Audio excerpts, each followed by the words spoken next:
Cracking the code, mastering modal verbs in passive voice, present tense. Hello there, language learners. Today, we're going to dive deep into the fascinating world of English grammar. Specifically, we're tackling the modal verbs in passive voice in present tense. This might sound like a handful, but don't worry. We'll break it down and make it as simple as possible. Before we jump into using modal verbs in passive voice, let's quickly remind ourselves what modal verbs are. Modal verbs are auxiliary or helping verbs that express necessity, possibility, permission, or ability. The common ones include can, could, may, might, must, shall, should, will, and would. Example: I can swim. Ability: you must submit your assignment tomorrow. Necessity. Moving on, let's quickly revisit passive voice.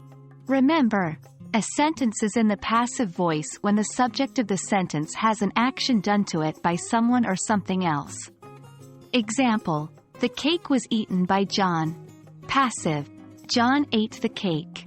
Active. Now, let's move to our main topic: modal verbs in passive voice in the present tense. The general structure is subject plus modal verb plus be plus past participle plus by plus agent. The agent, the doer of the action, is often omitted in passive voice sentences, especially when it is not important or already understood.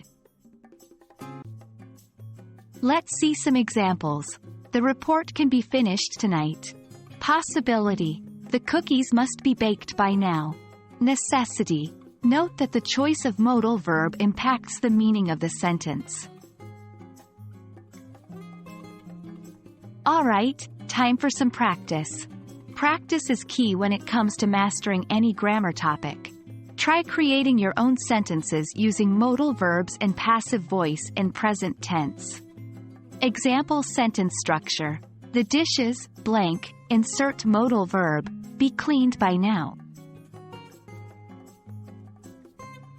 And that's a wrap for our lesson on using modal verbs in passive voice in the present tense. Don't forget, practice is key. Keep using these structures in your day-to-day communication and soon, they will become second nature. Happy learning!